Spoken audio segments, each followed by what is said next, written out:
What's up? You're looking at the most recent creative tests on one of my pump and dump stores. I just figured I'd make a quick video about this because I think it's super interesting to see kind of how live media buying, live scaling really works actually in a real ad account, in a real dropshipping store, not only just full of shit talking about it, but actually doing this stuff. And so I just figured might make a quick video about it. Now, really some quick facts about these. I tested 9 ad sets yesterday. I'm looking at the blended view of yesterday and today combined. I just like looking at ads on Facebook on a blended view of at least 2 to 3 days because there's always going to be bad days and good days and fluctuations realistically, and you cannot make emotional decisions based off of one bad day or even 2 bad days, honestly. In this case, I did, just because I'm really hard scaling this product right now and I can actually be super picky with my creatives. So I turned most of these off already, right? And so this is the very first main takeaway that you can have from this video. If you look at these ads, I launched 9 of them, and all 9 of these ad sets had 3 variations each. So I launched 27 creatives, right? Light creative testing volume. Yeah, I mean, volume is at the end of the day everything, and you can still see, even though I launched so many, most of them failed, right? So as you can see, this is really the reality of creative testing. Hit rates are typically lower, right? But the ones that you do find that do work, you just can scale them to the moon. Okay, so this is like basically I've been testing creatives like every couple days, every 3 days on this ad account right here for this specific store. It's working super well. I just got to really refresh it oftentimes because I've been noticing, I'm working, just to kind of walk you through what I'm doing. I'm working on very aware stages right now, right? So I'm not really unaware. And so the thing is, like, I constantly got to kind of refresh or upgrade and test new concepts within my account just to get new winning ads in there, right? So I had a couple grand a day in revenue right now, but that's not the point of this video. I just want to kind of walk you through why I made the decision of turning these off, what I'm looking for when I test creatives, and why I think this is actually a pretty solid creative test. Okay, so most of people would just test like 5 to 10 creatives a week, and that's not enough, right? You're just gonna get outscaled by people that do much more than you. You're always gonna have people testing twice as many creatives, 3 times, 5 times, 10 times as many creatives as you, and especially if you are in a very sophisticated market like the US or something like that, then you just gotta out volume them, right? Outworking people is either out leveraging them or out voluming them. And in the beginning, if you have lower leverage, less skills, less money to test with, what you do have is time. And so you got to out volume them in terms of your creative testing volume. Now let's look at the cost per clicks right here. As you can see, the top one, obviously 4 ROAS, 4 sales so far, 7 euros cost per purchase. Which is very good for me, right? Cost per click is 66 cents. Cost per link click is 88 cents. We got a CPM of 20, which is fantastic. Link click-through rate of 2.21%. Yeah, just fantastic metrics overall. And looking at the cost per click, I'm probably going to get this down, and this is probably going to optimize in terms of the CPMs in the next couple days as well. But already, as you can see, it's the lowest one of all of these, right? So why did I actually make the decision of turning these ones off? Well, it's really simple. Just because they weren't converting. Because as you can see here, we've had a couple which had a good CPCs. Okay, most of them actually had pretty shit CPCs, but for example, this one had a 1.5, this one a 1.54. So these ones could have turned around and optimized. I just turned them off so quickly, even if they got add to carts, just because the ROAS wasn't there. Okay, so these 2 are the only ones which are still running from this creative test. And I can just, again, because I'm already scaling that product, I don't have to really overspend on any of these like ads, just because I know, okay, if I have this winner, I'm just going to quickly scale it up again, right? So this is really, for me, this is a very successful test, right? This one is still running, even though it has a 1.2 ROAS, just because that 4 add to carts. And so, yeah, even though the cost per purchase is unprofitable at 25 euros, I have an add to cart price of 6 euros 23. Which is pretty good. Now these ones got add to carts, but they just had pretty bad CPCs, and also not really, they've spent pretty much the same amount as these top ones, and they haven't gotten me sales, so I just turned them off, right? I really don't need to overspend on any of these ads. I just don't need it. And basically, if you look at this top one, there's actually two reasons why this did so well. And first one, if you look at the hook rates right here in my ad account, you can see, okay, there's a significant increase, or just a higher hook rate if you compare it to every other ad that's running right here, right? So this one has a 44%, which is still really good. This one actually also has a pretty good one. So I'm not gonna lie, maybe should have let this one a little bit, run a little bit longer. It even got it out to cart. It just wasn't really what I was looking for in terms of the CPCs. I mean, that's why I turned it off, right? €4 CPC is terrible, So if you take a look at the rest of these, right? We have a 44%, 38%, 40%, 41, whatever. So between like 25 and 45, and this one had a 58% hook rate, which is a significantly higher hook rate than all the other ones. And then if I go all the way to the right, I have a metric right here, which is conversion rate. And as I said in one of the last videos, ads have individual conversion rates always, right? That's how this stuff works. And so this one converts at a 0.27% compared to this one, it says 0.7, right? And the other ones haven't converted at all, right? So this is like, I think this has much to do with the hook, because as you can see, the hold rates are pretty much the same. There's nothing special. In fact, the 25% video views are the same, right? There's better ones in the 25% video view range. However, the conversion rate is massively different. So I did something in the hook. And so what I did now after this tester actually did this right before recording this video, is I opened up a Google Doc and I just wrote down every single little variable about the hook, right? So the first 3 seconds that I had in the video, not 5 because that's already in this range right here, just looked at the first 3 and then just figured out every variable. What clip did I use? What visual hook did I have? What text hook? What music? What voice? What movement was happening? Every single variable that you can even break down. I just broke them down and just figured out what exactly went right here, right? And then I also did the same exact thing for all the others. And so this is how you increase your hit rate for specific products, because even though I would say I have the skill down of making ads, it still only comes down mostly of just a lot of volume, right? And just you can see how the stuff really works, right? So I tested this product right here back when I tested it with much more ads, right? So I even had a higher volume in my first creative test and a lower hit rate, right? For me personally, I had tested 9 ad sets, 2 of them are working. That's a pretty solid hit rate for me personally, right? But in the beginning, it's going to be lower, and especially if you have a lower hit rate because you don't have the skill down yet, it's just going to be much lower than this even too.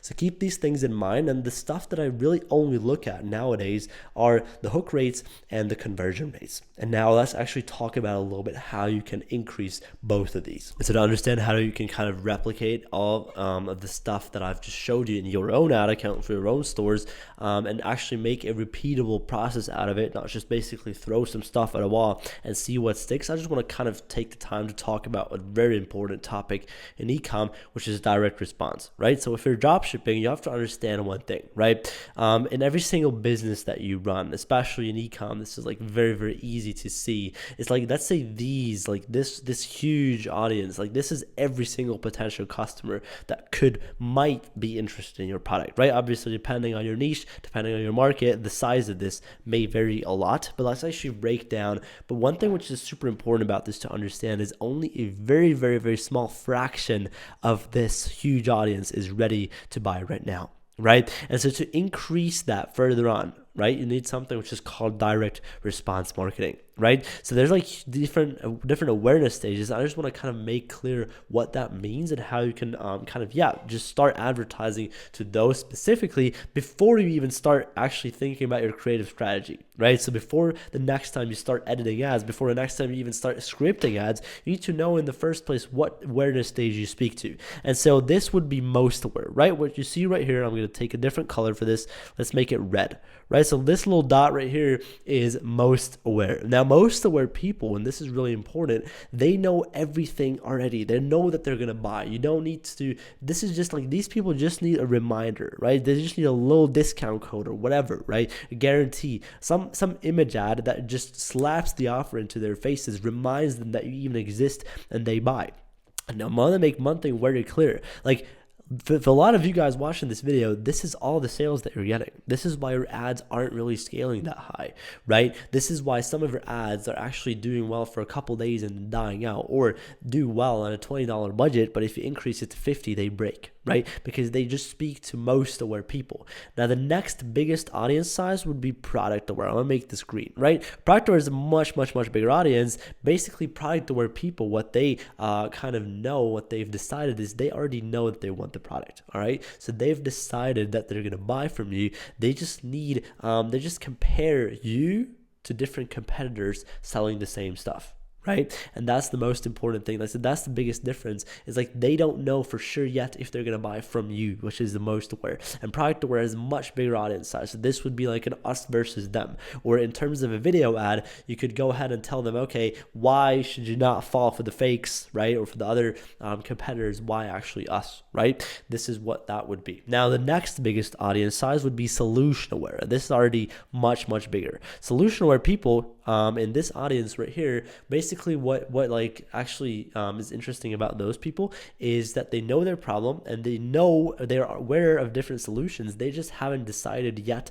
which of those solutions that they know they're going to go with, right? And so you need to not only tell them that like you have a discount, which is most aware, not only tell them why you're the best competitor for this solution, but you also need to tell them why your solution is the best across all the others out there. And obviously there's much more people in this audience, right? And this is what normal ads look like, by the way, right? So if you've ever seen a normal TikTok ad of POV, blah, blah, usually solution aware, right? Just so you kind of know what really we're talking about. But if you don't know, I think this is super important. This is essential, this topic, because if you haven't decided, okay, this ad that I'm going to script is for this specific awareness stage. If you haven't decided that, then how do you want to know, what to say in that ad? Right? Then you're just going to basically speak to solution aware or whatever, right? If you don't know this, then you can't plan for this. And hence, this is why your hit rate is going to be much lower, right? Because you're kind of depending on luck, right? So the next biggest stage, I'm going to make this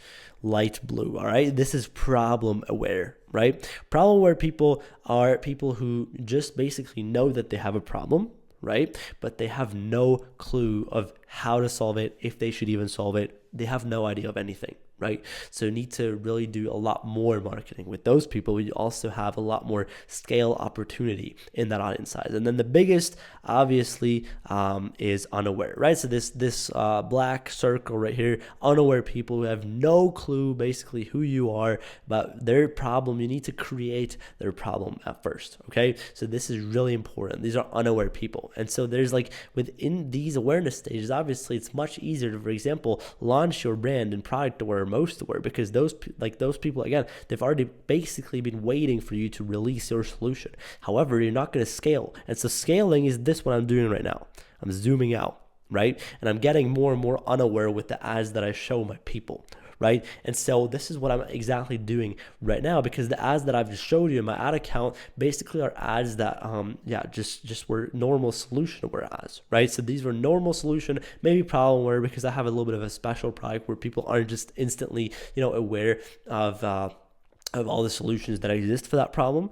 But I'm trying to essentially now get into unaware stuff for this store specifically. How am I approaching this? Well, first of all, is something called VSL ads, right? Video sales letters are typically stuff that you like put on a website, these like 10-minute long videos or whatever that you see on a landing page. But there's also something which is called VSL ads, and VSL ads are just long format ads, right? There's nothing really crazy about those, and it's like these super salesy, super long, just like regular, like kind of commercial style ads where you just like, I'm sure you've seen them before when you do research on the ad library, where typically some doctor, some authority figure just starts yapping, and there's like 10-minute or 5 minutes, whatever. And obviously these ones are able to convert much colder audiences. Why? Because the more content and value a person consumes with your business, right, the more likely they are to buy. right? And this is why it is actually very, very aggressive to just send these people straight to a product page, okay? This is extremely aggressive. And what I did is I built an advertorial for this. So wouldn't recommend this. Obviously, you can have a lot of copy on your product page, whatever, but this is just essentially, imagine this, like you're taking a completely unaware person and just slapping them the offer in their faces, right? So this is not what this video is going to be about. I just really wanted to kind of mention these awareness stages because I think it's a super, super important topic. I really want you to get into it. And every single time that you script an ad, that you make an ad, just think about, okay, I'm going to make a batch of ads in this specific awareness stage, and then actually stick to that, right? And then also test in different stages, and you will see different results within your tests. Obviously, the best way, in my opinion, is to start down here and then to use the profits that you make to jump from awareness stage to awareness stage until you're at completely unaware people, which is exactly what I'm doing right now with this store. Now, what's also very important to understand is that like direct response, what I just talked about basically, has a couple of qualifiers or variables that come all into place and then all play together, and that are depending on your conversion rate and your CPC, right? So I just talked about two different things, and I've just basically said CPC and conversion rate, right? So let's actually write down these two. And the interesting part is people are only aware of this, right? You watching this video, you mostly think all your success depends on your CPC, and the more, cheaper your cost per click is, the more money you will make, right? This is all you should aim for, whereas this is bullshit, okay? I've had ads that have super high CPCs scale very well. Why? Because the conversion rate was even higher, right? And so most gurus will only tell you to get low CPCs, but what's super interesting is like ads have different conversion rates individually. So low CPCs are not at all enough, okay? Not enough at all, because oftentimes you will get super low CPCs, but they just convert terribly bad. And yeah, basically no one buys, okay? So what can you do to actually have a good trade-off in CPCs, even if they increase a little bit, but if your conversion rate increases a lot, then it's a trade that I would make. So how can you do that? Well, you have two types of friction, or just like extra steps or qualifiers that you can have. There's good qualifiers and there's bad qualifiers. A bad qualifier, for example, write this down. A bad one would be like a long loading speed, okay? If it takes long to load up for the website or whatever, then obviously less people are going to come to the store, but it's a bad one because it doesn't get you anything in return. If you drop your offer in your ad, and obviously this is very basic level, if you drop your price, drop your offer, fewer people are going to click, but more people, those people who do click are more warmed up and they know what's coming towards them and they're more ready to buy, therefore it's going to convert better. Now the offer drop is not only the only thing that you can do, right? Other examples, simplicity is like basically showcasing and telling them how quickly and easily, if they take your offer, they're going to achieve that dream outcome. Obviously it makes your ad longer every time you add simplicity into it. Therefore, the less people are going to click, but the people that do click are actually, and it's a good example, it's good friction. Just like, for example, curiosity, right? Or another thing which is super, super good is if you add testimonials in your ads or social proof in general. Because every time you do this, essentially what you're doing is you're qualifying the people of what's coming, right? There's always going to be people that like kind of resonate less with that type of like ad where you see reviews, see testimonials, but those people wouldn't have bought anyways. So you disqualify them and you get your CPCs higher. And every time you add a friction, right? Every time you add one of these, doesn't matter if it's good or it's bad. It can be this one, it can be a good one, right? It's always going to make your CPC higher, okay? But if you add more good ones than bad ones, then what's going to happen is your conversion rate, and this is exactly what I said before, is going to be much higher than the increase of CPC. And then it's a trade-off that I would make. And if every single one of your link clicks would convert, then I would be fine with having $10 CPCs. Obviously, that is never going to happen, but you can get in that direction. And so let's say you have a CPC, which is like, let's say an example for this would be like CPC, let's say it's 50 cents. So it's 0.5 dollars or something, right? Let's say that's your CPC, and you are on your website on average having like a conversion rate of, let's say, 2%, right? Which is a little bit lower than industry average, but very typical if you test a product. So what can you do? Well, if you add these good qualifiers, let's say you start adding a bunch of curiosity, and every single ad you start at the end dropping your offer, actually preparing people of what's coming, starting to speak to more unaware people, then your CPC might go up to like $1, right? Might double, might even triple. Let's say you add every single variable of direct response, every single qualifier that exists, it goes up to $1.50. Right? But if your conversion rate also goes up to like 8%, right? Then essentially your conversion rate is 4x. See what happened here? 4x in conversion rate. And here you only have a 3x in CPC. Therefore, right, it's a good deal. You should make it. And most dropshipping gurus will tell you, oh my God, this tripled your CPC, it's the worst ad. But they don't take every single variable in account and take the conversion rate and your CPC both combined into account. So that's really what I wanted to mention in this video. Anyways, this was just a quick video. I don't want to waste your time any further. Definitely go ahead and execute this into your business. Right now, I want to say thank you so much for giving me your time and your attention, and I wish you a beautiful day.